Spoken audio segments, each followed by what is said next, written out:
KBUL reporter Tom Hobbs here with Clay Watkins, junior class president.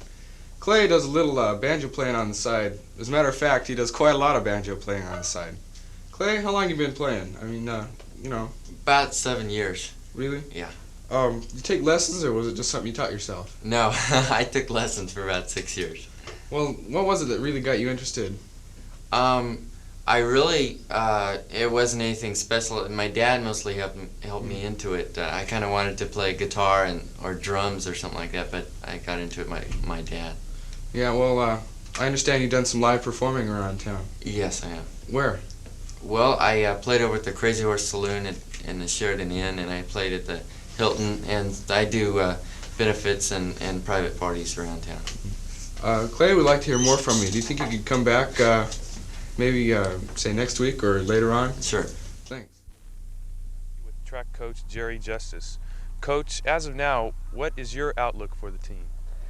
Larry, we're a young team. We have 32 people out. Now that's pretty light so far as a track team is concerned. We have a varsity, junior varsity. We really need about 45 people to have adequate numbers.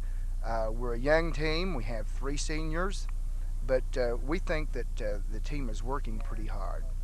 Coach, specifically, what do you think will be the strengths of the team this year?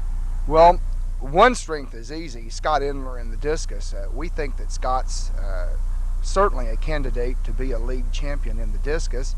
However, a lot of good competition. Scott's one of our strong points.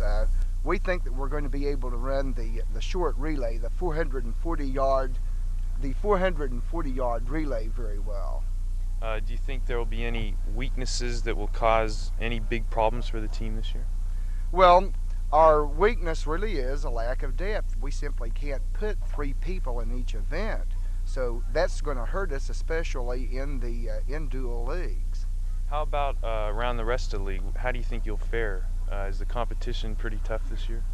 You know, we really don't know what the rest of the league looks like yet because, well, the rainy season. We've been rained out of 3 of our first 4 meets, so we really don't know how the other teams are going to shape up time-wise. We think that we're going to have some pretty good times before the year's over. One last question, Coach. How do you think, judging by the turnout of this year's team, do you think track is growing in popularity as of now? No, track is on the decline right now. We hope that we can do something about it here at Bullard High School this year. We think the 29 10th and 11th graders that we have out, we certainly think that they're going to be quality track people, and we understand that Tenaya especially is doing a lot to build up track at their school, and next year very probably we'll be having girls track here at Bullard. So these things might help the track program grow. Right now, though, I'd have to say that we're a little bit on the decline here at Bullard. Okay, thank you very much, Coach Justice. This is Larry Lestretto for KBUL TV. Thank you, Larry.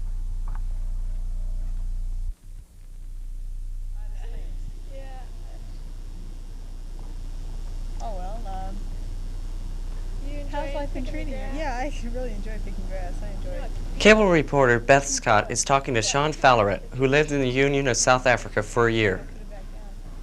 Try not to pick it anymore. So tell me. Well, you're picking it again. Oh, yes, that's right. Well, I understand about life in America, but could you tell me more about life in South Africa? Well, the main difference is the racial discrimination over here, where it's so bad over there. Here they treat the blacks as equals, you know, and over there they're not equals at all. They serve the whites. If you're born black, you're just born a natural servant? Well, unless, you know, they come up by some, you know, extraordinary profession that they get out of the country. Wow, that sounds really odd. Completely different from here. Anything else? Their transportation's different in that the blacks, they ride red buses and the whites ride green buses, and you can't get on a bus that's of a different color. And another law that's kind of strange is a black person isn't allowed to ride in the front seat of a car if there's a white person driving. Wow, that sounds really odd. You were telling me about a story about a minister. What was that? Oh yeah, that's just an incident that happened in the Dutch Reformed Church, and it was quite funny. This minister, he was expelled from the church because his wife had twins, and the church thought that they'd had sex twice in one night. So oh boy, that sounds really unreal. Is there any major differences between the kids there and here? Not really. They learn a lot more.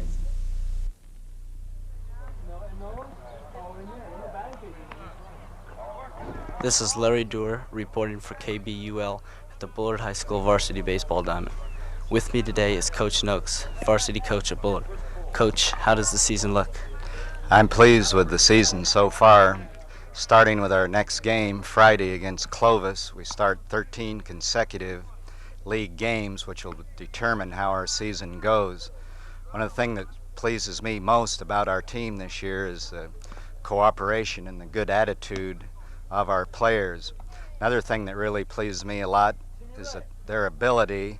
Every player on our team can help us. I'm not afraid to put any one of our players in the lineup, and they can all do a good job. And this really pleases me, so it adds depth to our team and allows me to make substitutions and different moves on the field without hurting our team. Thank you. This is Larry Doer reporting for KBUL. This is Karen Gregory at the location chosen for the marquee donated by KJEO last October. With me today is Mr. Neal to tell us why the marquee isn't up by now. Mr. Neal, could you tell us how Bullard obtained the sign and where is it now? Thanks, Karen. We saw the sign at the KJEO studio on Shaw Avenue, and immediately the wheels started to turn around and say, I wondered if we could get the sign for Bullard. We put up a sign at Hoover back in 1963, and immediately I wanted a marquee. Since then, the prices have gone up tremendously, as you can well imagine. So this sign is worth approximately $4,000. I mentioned the marquee at KJEO to our booster board, and Mr. Rudy is a good friend of Mr. Drilling, the president of KJEO. And he contacted Mr. Drilling, and between the two of them, Mr. Drilling acceded to donate the sign to Bullard High School. So at the cost of $100, we moved the sign, a sign company moved the sign from KJEO back to our shops, and that's where the sign reposes at this time. I understand the sign needs a little repair. Exactly how much will this cost and what needs to be done to it? Well, Karen, we called a sign company, and we have to take the KJEO part off and put Bullard Knights, and we have to do a few minor repairs. But before we could do that, we had to check with the Planning Commission to see if we could put this sign up at Bullard High School. Since over the last 10 years, you know, the ecology move, the energy crises. So we put in writing to the Planning Commission. Many teachers and students have felt that the Hearst Castle field trip wasn't worth the class time spent in the trip. This is Michelle Johnson, and I'm here with Mr. Dan Costello, this year's organizer of the Hearst Castle field trip. Mr. Costello, how do you feel about the teachers and the students' reaction to the trip itself? Well, first of all, I don't understand the student objection because the trip is not mandatory. The decision to go or not to go on the trip is their decision. How about the teachers? I know they hate their kids missing class. Right. We sympathize with the teachers. We don't like students missing our classes either. But we know for athletic events and other field trips and plain illness that it'd be unrealistic to think that no one would ever miss a class. And we feel that this is valuable enough that it's worth the time spent. Okay, how about educational-wise? Is the trip really as educational as it's set up to be? Sure, it's a trip into the past, and any time when you're studying history that you can go back and see things as they really were, it's of much more benefit than just reading about it or seeing it on film. That's really important. Thanks a lot for coming to talk to us. Thank you. This is Michelle Johnson with Odd Thursday. Sure. Thanks. I was wondering, I think you teach me a few chords? Yeah, okay. Okay, the first chord, let's start off 2 fingers right there. One on the 2nd fret and one on the 1st fret. Okay. Okay.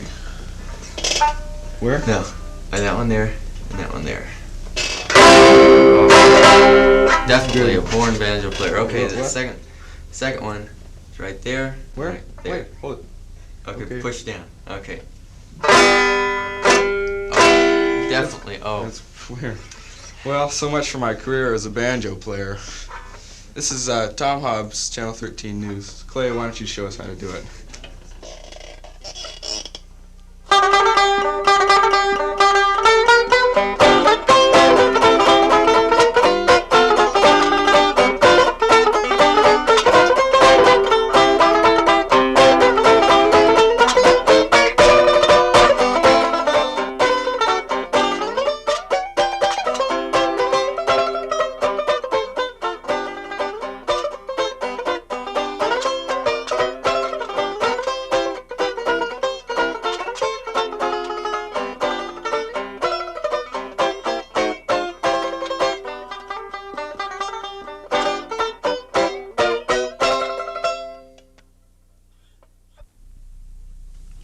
Bullard's open house will be on April 23rd from 7 to 9 o'clock.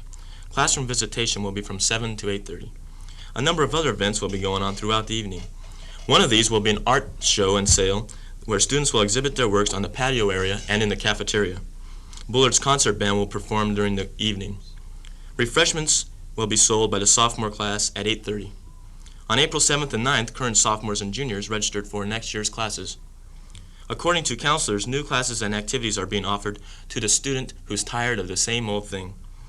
Counselors recommended to students to choose wisely because it is possible that Bullard might adapt modular scheduling, thus making program changes almost impossible. Final decisions are yet to be made. This year, we would like to congratulate Pips Bishelia for winning the Seymour Award of $500 as the most outstanding girl from 1,000 chapters of CSF. Tomorrow, the switch will be on. At Sadie Hawkins, girls will be chasing boys and spending lots of money at the annual event. So good luck and lots of fun. Now this weekend's ski forecast. Hello, my name's Alan White, and here's the KBUL ski report. Despite the near midwinter conditions, China Peak and Badger Pass will be closing daily operations after this weekend. China Peak reports excellent skiing on a 6 to 10 foot base with 3 inches of new packed powder. The slopes are 80% groomed with 1 chairlift and 2 T-bars in operation. Badger Pass reports excellent conditions on a 9 to 11 foot base with 1 inch of new packed powder. The slopes are 100% groomed with 1 T-bar and 2 chairlifts in operation all of this week. Well, skiers, it looks like no better way to close the season but with great skiing and great weather. Before we go off the air, I'd like to remind everybody to be sure to get your hands on a copy of tomorrow's Charger. Law enforcement on the Bullard campus will be the featured article. Also included will be up-to-the-minute reports on the art sale that is to be held here April 23rd, a report on Sadie Hawkins Week happenings, and an article on the upcoming open house. For now, this is Alan White thanking you for tuning in to Odd Thursday.